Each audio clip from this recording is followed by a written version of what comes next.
ஆண்டவரும் இரட்சகருமான இயேசு கிறிஸ்துவின் ஈடு இணையற்ற நாமத்தில் அன்றன்றுள்ள அப்பம் வாசகர்களுக்கு எங்கள் அன்பின் வாழ்த்துக்கள். 2025 ஆண்டு ஜூலை மாதம் 26 தேதி சனிக்கிழமைக்குரிய தின தியானம்.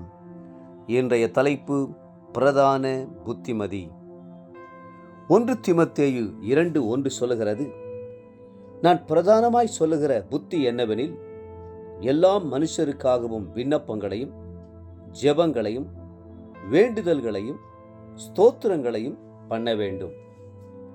ஆவிக்குரிய தகப்பனாகிய அப்போஸ்தலனாகிய பவுல் தன்னுடைய நிருபங்களிலெல்லாம் ஏராளமான புத்திமதிகளை எழுதினாலும் அவைகளிலே பிரதானமான புத்திமதியாக ஜெபத்தை குறித்து எழுதுகிறார்.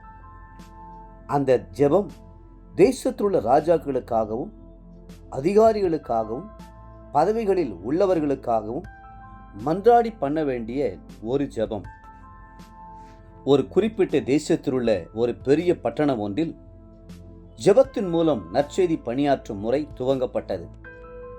அந்த பணியிலே அந்த நகரத்தில் உள்ள அனைவரையும் கர்த்தர் சந்திக்க வேண்டும் என்ற நோக்கத்தோடு தனிப்பட்ட நபருக்காகவும் அரசாங்கத்திற்காகவும் அதிகாரிகளுக்காகவும் ஜெபங்கள் ஏறெடுக்கப்படுகின்றன.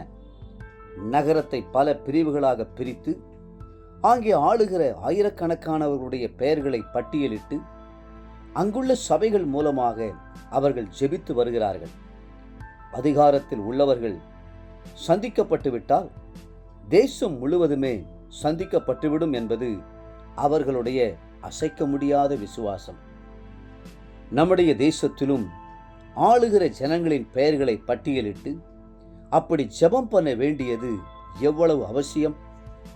அப்போஸ்தலனாகிய பவுல் சொல்லுகிறார், நாம் எல்லா பக்தியோடும் நல்லொழுக்கத்தோடும் கலகமில்லாமல் அமைதியுள்ள ஜீவனம் பண்ணும்படிக்கு ராஜாக்களுக்காகவும் அதிகாரமுள்ள யாவருக்காகவும் அப்படியே செய்ய வேண்டும். எல்லா மனுஷரும் ரட்சிக்கப்படவும் சத்தியத்தை அறிகிற அறிவை அடையவும் அவர் சித்தமுள்ளவராய் இருக்கிறார். 1 தீமோத்தேயு 2 மற்றும் 4 நம் கர்த்தருடைய வார்த்தையின்படி ஜெபிக்காவிடில் என்ன நடக்கும்?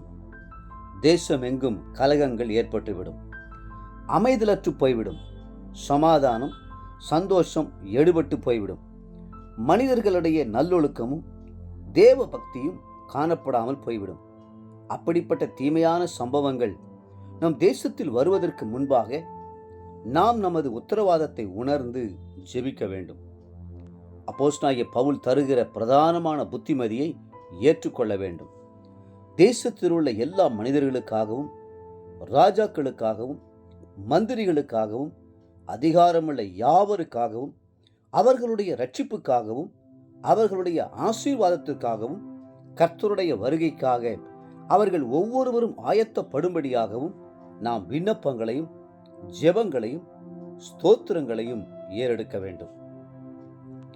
தேவப்பிள்ளைகளே, தேசத்திலே அமைதி வேண்டுமானால் தேசத்தின் அதிகாரத்தில் உள்ள அனைவருக்காகவும் ஜெபிக்க வேண்டியது அவசியம். இன்றே கர்த்தருடைய சமூகத்தில் அமர்ந்து ஜெபிக்க துவங்குங்கள்.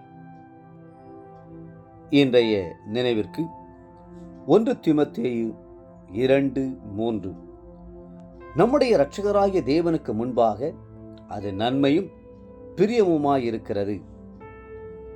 இன்றைய வேத வாசிப்பு காலை சங்கீதம் 40, 41 மற்றும் 42 சங்கீதங்கள்.